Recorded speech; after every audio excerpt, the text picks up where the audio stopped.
Harry Potter and the Chamber of Secrets is a book that is masterfully structured as a classic whodunit mystery. It perfectly layers clues, red herrings, and escalating danger, making the trio, and us, active detectives in the story.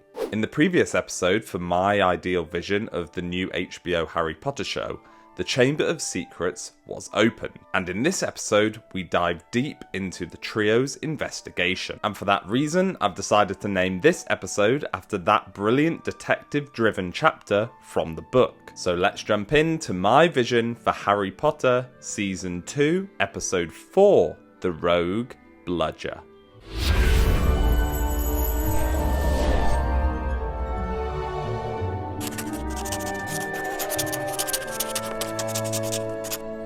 Previously on Harry Potter once again recaps the main story so far, however this time mainly focused on the main mystery of the series. Firstly, we will be reminded of Dobby's warning and the fact that Harry and Ron couldn't get through the barrier at King's Cross. This is due to a revelation we will get at the end of this episode.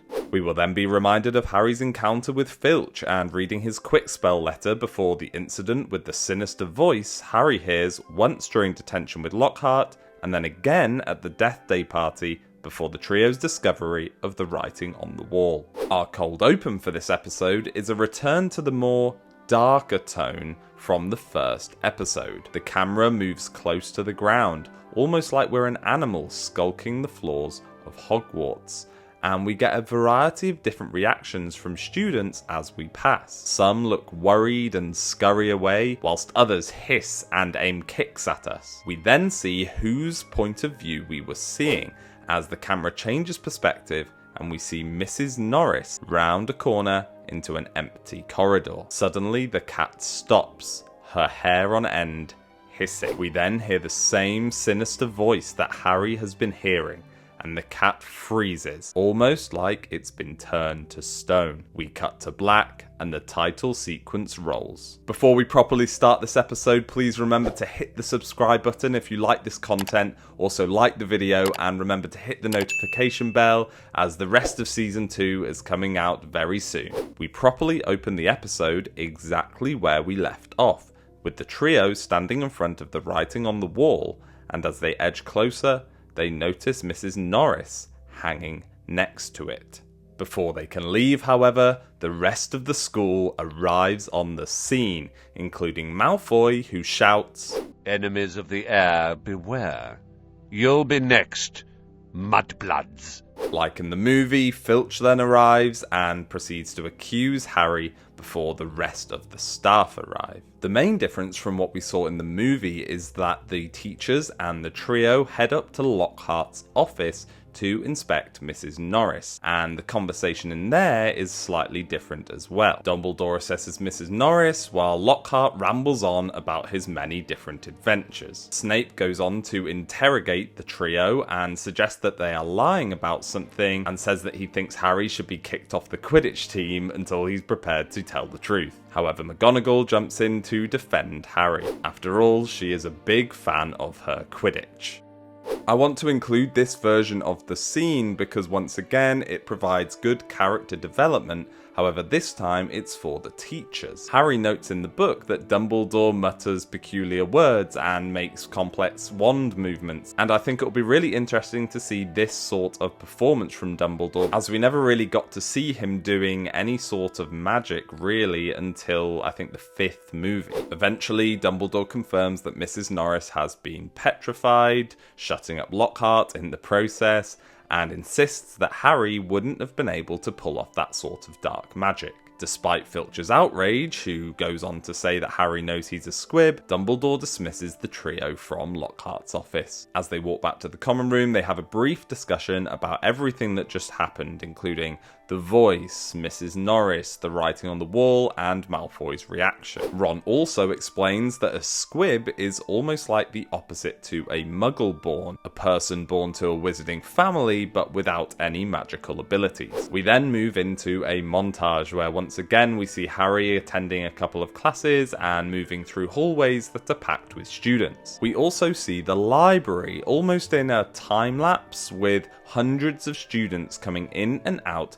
checking out certain books. The montage ends with Harry and Ron doing some homework before they are joined by Hermione, who frustratingly tells them that all of the copies of Hogwarts: A History have been checked out by people wanting to research about the Chamber of Secrets. While she is saying this, Justin Finch Fletchley enters the library and, upon seeing Harry, promptly turns around and leaves instantly. Wondering what Justin's strange behaviour is about, the trio then get up and say that it's time for another class that we've never seen in the movies: History of Magic. I know History of Magic isn't the most exciting of classes, Harry notes this many times in the books, however it will still be really interesting to see it, as all of the classes in the books, regardless of how boring they might be, really bring Hogwarts to life. The class starts with Professor Binns gliding through the blackboard before beginning to drone on about the International Warlock Convention of 1289,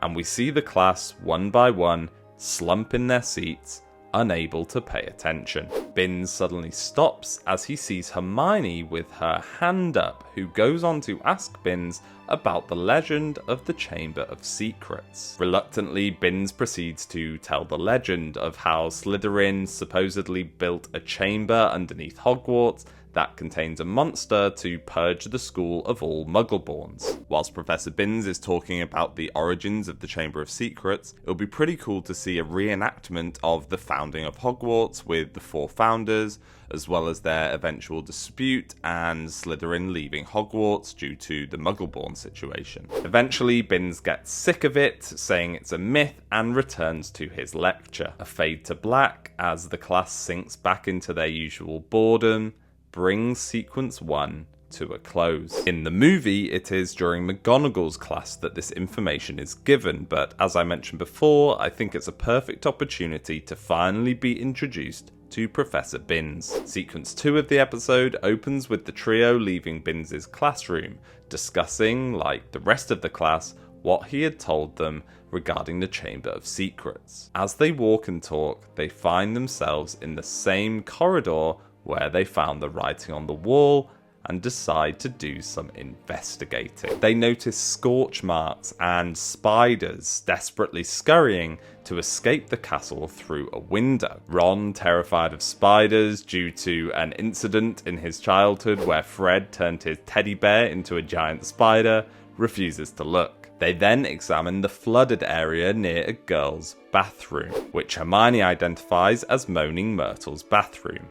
Despite the out of order sign, they enter the bathroom and encounter Myrtle, who is melodramatic and unhelpful, revealing that she was too upset on Halloween and didn't witness the attack. As I mentioned earlier in the series, I honestly think Chamber of Secrets is an incredible whodunit mystery, and I especially love the trio essentially becoming detectives as they pick up on little breadcrumbs that will eventually come together to solve the mystery towards the end of the story. As the trio walk back to the common room, they discuss more about who they think the heir of Slytherin might be. Ron naturally accuses Malfoy, and after a brief discussion, Hermione comes up with the idea of polyjuice potion. The only issue is the book is in the restricted section, and they will need a signed permission slip from a teacher to check it out. Hermione suggests tricking a teacher into giving the signature, and Ron says, "Oh, come on, no teacher's gonna fall for that. They'd have to be really thick." Cut to Gilderoy Lockhart, admiring himself in the mirror, removing his hair curlers. I really want the show to include the scene of Harry buttering Lockhart up as Lockhart asks Harry to be a werewolf in a dramatization of a portion of his book. I just love how exasperated Harry is by all of this. And once again, it just shows how ridiculously incompetent Lockhart is. After the class end, Harry, Ron and Hermione linger behind so they can try and get Lockhart's signature for the slip. Hermione approaches Lockhart, flattering him by praising gadding with ghouls and claiming she needs the book for extra research. Lockhart signs it without even glancing at the title, too busy boasting about his own achievements yet again, including an exaggerated Quidditch career, trying to give Harry tips on how to be a good seeker. We cut to the trio barricading themselves in Myrtle's bathroom with the new book. The rest of the conversation then plays out pretty much exactly like the movie, with Hermione explaining the process of how Harry and Ron will become Crabbe and Goyle, and that the potion will take a month to make. Sequence 2 ends with Ron saying, "It'll be a lot less hassle if you can just knock Malfoy off his broom tomorrow." Sequence 3 of the episode will be the following Quidditch match and the scene after it, and to be honest, it's pretty much identical to what we got in the movie. Some of the comments on my previous videos have raised concerns that the episodes feel a little bit short, and the way that the show should combat this, in my opinion, is by fleshing out some of the action scenes and Quidditch scenes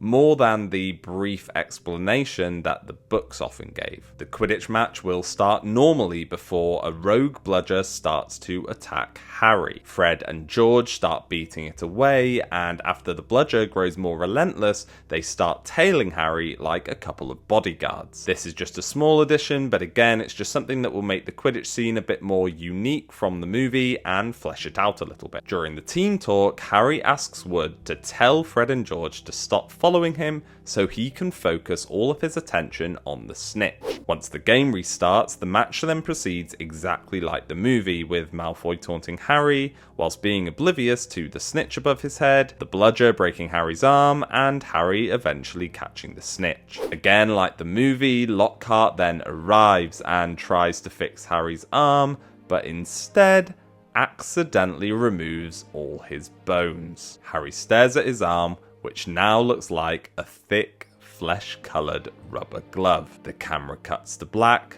as Harry passes out. We then reach the climax scene of the episode, which will play out almost identically to the movie. We cut to Harry suddenly waking up to find Dobby the house elf sponging his forehead. Dobby tearfully admits that he was the one who sealed the barrier at King's Cross to stop Harry from returning to Hogwarts. He also reveals that he was the one who bewitched the bludger in order to injure Harry so he'd be sent home. Dobby reveals the Chamber of Secrets has been opened before and that history is repeating itself. However, he refuses to give details and tries to punish himself whenever he says too much. Suddenly, Dobby and Harry hear footsteps outside, and Dobby disappears with a loud crack, leaving Harry to lie down, pretending to be asleep. Dumbledore and Professor McGonagall enter the hospital wing, carrying what appears to be a lifeless statue between them. They heave it onto a nearby bed, and McGonagall whispers that the victim was found on the stairs with a bunch of grapes,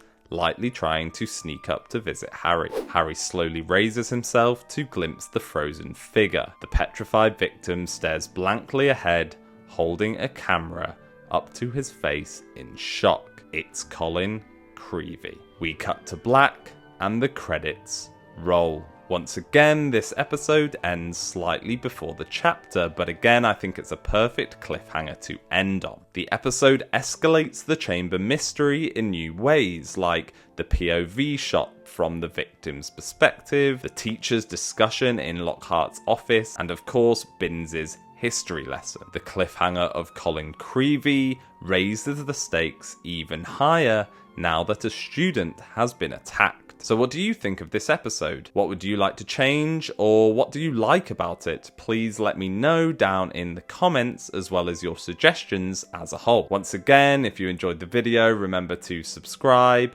hit the like button and the notification bell so you're updated on this series. I'll see you next time for my vision of Harry Potter Season 2, Episode 5.